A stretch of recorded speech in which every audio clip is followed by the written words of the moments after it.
আসসালামু আলাইকুম। আমি আমজাদ, এসটিভি 24 চ্যানেল। শুরু করছি আজকের সংক্ষিপ্ত সংবাদ। কুষ্টিয়ার দৌলতপুর উপজেলার মরিচা ইউনিয়নের ভুরকাপাড়া গ্রামে পদ্মা নদীর পাড় ধসে মর্মান্তিক দুর্ঘটনার ঘটনা ঘটেছে। নদীর তীর ভেঙে 2 শিশু নদীতে পড়ে যায়। এ ঘটনায় এলাকা জুড়ে শোক ও উদ্বেগের সৃষ্টি হয়েছে। বুধবার 5 আগস্ট দুপুরের পর এ দুর্ঘটনা ঘটে।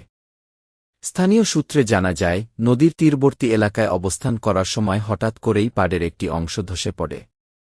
এতে 2 শিশু পদ্মা নদীর স্রোতে তলিয়ে যায়।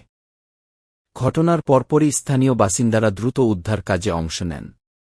তাদের তাৎক্ষণিক চেষ্টায় এক শিশুকে জীবিত উদ্ধার করা সম্ভব হয়। তবে অপর শিশু এখনও নিখোঁজ রয়েছে।